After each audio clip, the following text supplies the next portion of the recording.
What's happening, guys? Sam Adams here, and welcome to another episode of The Drop, the weekly show where I let you know the games coming out across the PlayStation 4, the Xbox One, the Switch, the PC, whatever they might be coming out on. We will talk about them right here, and this week is a huge week for VR fans. Of course, we have Trover Saves the Universe coming out on the PSVR and also on PC, in addition to a game that was revealed just a couple of weeks back, and of course some traditional games to talk about as well. But without further ado, let's go ahead and dive into it. To kick things off this week, we do have our headliner Trover Saves the Universe coming out on the PSVR and the PC. From the co-creator of Rick and Morty comes Trover Saves the Universe. Your dogs have been dognabbed by a beaked lunatic named Glorkin, who stuffed them into his eye holes and is using their life essence to destroy the universe. You are partnered with Trover, a little purple eye hole monster who isn't a huge fan of working or being put in the position of having to save the universe. He's also not that big a fan of you, quite frankly, and neither am I. Just kidding, you're great. Only you and Trover can save everything in this bizarre comedy adventure created by Justin Roiland. A comedy adventure filled with combat, platforming, puzzles, and morally questionable choices. See how the best intentions can go horribly awry. You control Trover's movements, but not his mouth. He's got a lot to say about what's going on in the game. Travel the cosmos to experience a variety of weird alien planets and bizarre characters with big personalities. Upgrade Trover and yourself with new abilities to hopefully defeat Glorkin while evading awkward situations, and you'll be immersed in weirdness no matter which display you use. Switch between TV, monitor, or VR headset displays whenever you would like, so it's not totally locking you into that VR experience. For fans of VR, this one is going to be a pretty awesome hit. On top of that, fans of Rick and Morty will also enjoy the game. Fans of Rick and Morty who love VR, oh my god, you are in heaven. The main value this game brings to the table is of course going to be the comedy, but the gameplay itself looks pretty solid as well. It's going to be a fun experience. So if you do want to pick it up, it's coming out this week on the PS4 with PlayStation VR compatibility on top of the PC as well, for those that have VR on that. Next up, we've got Layers of Fear 2 coming out on the PS4, the Xbox One, and the PC. The cameras are all focused on you, the center of the scene. Not just in character, you are the character. The part to play is singularly yours, written just for you.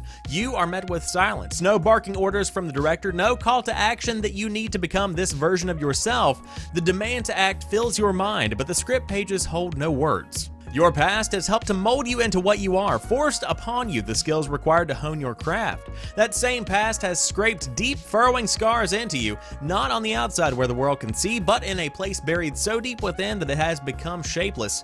You push those memories down, but let the experiences drive you into who or what you must play. Darkness surrounds you as you stand silently in the spotlight. The only sounds to be heard over your heartbeat are the distant breaking of waves against the hull and the sound of cameras pointed in your direction, preserving this moment for eternity. A deep and commanding voice rises from the distance. Act. What part will you play? And now some game features. Story-driven exploration. You must explore the ship around you, of course set on an ocean liner, discover your past, and expose the reason for your having been cast in this film. Psychological horror. Is this part of the film, or are your memories playing tricks on you? Your world may change with the slightest provocations, and you must decide what is real. And of course, a classical ominous soundtrack will be forever with you as you shit your pants on this cruise ship. For fans of the psychological horror style game, this one is going to be right up your alley. Of course, if you like stuff like Outlast, if you were a fan of something like the Silent Hill demo that never really did get to be able to become a full game, rip, then you are definitely going to be enjoying Layers of Fear. Of course, a very interesting game coming out this week at a very budget price, mind you, as well. And of course, if you did want to pick it up, coming out on the PS4, the Xbox One, and the PC this week, good luck. Next up, we've got Blood and Truth coming out on the PSVR. Star in your own explosive action movie blockbuster with this PSVR exclusive shooter. Battle through crime-ridden London underworld as elite soldier Ryan Marks in your deadliest mission yet, to save your family from a ruthless criminal empire. Take out your targets with breathless, over-the-top epic gunplay as you drive, parachute, and rappel across the city amid exciting set pieces. Experience the thrill of becoming a big-screen action hero by wielding two PlayStation Move motion controllers or a DualShock 4 PS4 wireless controller. Live every moment of the drama with a unique soundtrack of classic movie orchestral scoring and London crime, composed by leading artists, and wreak havoc through an unpredictable story packed with twists, turns, and shocking revelations. Now, this is a game that was revealed during the first state of play a couple of months back, and I will say took everybody by surprise because this is a full fleshed out game. It's got a really good story with it, and on top of that, as it says, it's a very action-packed, action-driven experience for fans of PlayStation VR. This is going to be one that's very hands-on, and I think it very well could represent a turning point in the world of VR where you do see genuine storytelling, genuine engaging combat brought to life via a peripheral that is pretty much entry-level VR, and that, in my mind, is one of the first times we're seeing this kind of tech applied with this kind of experience. Nonetheless, whatever you think of PlayStation VR, Blood and Truth looks to be a pretty good time, so if you do have a headset or if you are in the market to pick one up, just remember Blood and Truth is coming out this week on the PlayStation 4 via PlayStation VR. Next up, we've got Pixar coming out on the PS4, the Xbox One, and the Nintendo Switch, and it has had a stint on PC as well for roughly a year, where it's sitting currently at a 3 out of 5-star rating on Steam. Welcome to Pixar, a vast, wild world filled with vicious dinosaurs, magical creatures, and endless adventure. To survive in this mysterious land, you must tame creatures both ferocious and cuddly, craft high-tech and magical tools, and build your own base out of cubes. With a robust character creator, an infinite number of voxel-based maps, and procedurally generated quests, your Pixar adventure will be completely unique. Team up with friends to form a tribe or play on your own. Spend your time building a towering fortress or go on a quest in a sprawling cavern.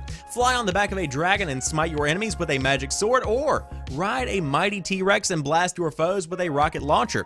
In the world of Pixar, how you play is up to you, as long as you survive. And of course, we do have some features: over 100 creatures to tame, trade, and ride, voxel block building system, procedurally generated maps, and of course generated quests, creative mode where you can build anything you can imagine, and extensive character creation tools and character progression systems with skill trees and customizable stats. As you can see, this is pretty much Ark Survival Evolved with Minecraft. That is exactly what this game is. I don't know how else to explain it. That is literally what you are going to be getting. I'm not sure if they're trying to tap into a different style of audience or potentially a younger audience, but whatever they're doing, it certainly seems to be working because the game is out and it's doing okay. Again, I will say, sitting at a 3 out of 5-star rating right now on Steam. Mainly people are upset about the fact that the original Ark Survival Evolved isn't doing so hot in its current state, but this game nonetheless does breathe a different style of life into a game that does desperately need it. So if you do want to pick up Pixar, it's coming out this week on the PS4, the Xbox One, and the Nintendo Switch, and of course, as I said, it's out right now on PC. And to round out today's show, we have Void Bastards coming out on the Xbox One and the PC, and I will say, this game is being included with Xbox Game Pass at launch. Forget everything you know about first-person shooters. Void Bastards asks you to take charge, not just point your gun and fire. Your task is to lead the ragtag Void Bastards out of the Sargasso Nebula. You make the decisions where to go, what to do, and who to fight, and then you must carry out that strategy in the face of strange and terrible enemies. On board derelict spaceships, you'll plan your mission, taking note of the ship layout, what hazards and enemies you might encounter, and what terminals and other ship systems you could use to your advantage. Move carefully through the dangerous ships, searching for supplies and manipulating control systems. React to what you find. Will you detour to the generator to bring the power back online, or will you fight your way into the security module to disable the ship's defenses? Choose carefully when to fight, when to run, and when to just be a bastard. Then use your hard-won supplies to improvise tools and weapons, from the distracting Robo-Kitty to the horribly unstable Cluster Flak. Navigate your tiny escape pod through the vast nebula. Flee from void whales and pirates, and politely avoid the hungry hermits, all while you must keep scavenging for the food, fuel, and other resources that keep you alive. Void Bastards features a 12 to 15 hour campaign that you can complete with an endless supply of prisoners, each with their own unique traits. When one dies, another steps forward to carry on the fight. Don't worry though, as any crafting progress you have made is retained from one to the other. So the official page for Void Bastards says the game is inspired by BioShock and System Shock 2, and I will say I'm getting strong vibes of both from the overall feel of this game, but a very exciting first-person shooter because it truly isn't like anything else that's out there right now. It has a specifically unique skew, especially when it comes to the strategy and the planning that goes into your attacks or your boardings or whatever you want to call what you do in Void Bastards. So for people that like a bit more strategy mixed into their first-person shooter, for people that want a FPS that makes you think, Void Bastards is going to be a phenomenal one. And on top of that, it's launching via Xbox Game Pass yet again, so if you did want to dive in and give it a shot, and you already have the subscription service, there is no reason why you shouldn't check this one out on day one. But I digress. Very exciting to see this game coming out on the Xbox One and the PC this week. Before we wrap everything up, we do have a couple of honorable mentions. First off, Warlock's Tower is coming out on the PS4, the Xbox One, the Vita, and the Nintendo Switch. Little Friends, Dogs, and Cats is coming out on the Nintendo Switch for those that did ever so miss the world of Nintendogs, and Cricket 19 is coming out on the PS4, the Xbox One, the Switch, and the PC as well. That wraps up this week's episode of The Drop. If you did enjoy this one, be sure to drop me a like down below, and in the comments section, let me know what games did catch your eye, if anything. But if you do happen to be brand new to the channel, welcome on in and click that subscribe button because new content rolls out throughout the week. But until next time, you guys have a phenomenal rest of your day. I will talk to you soon, and peace.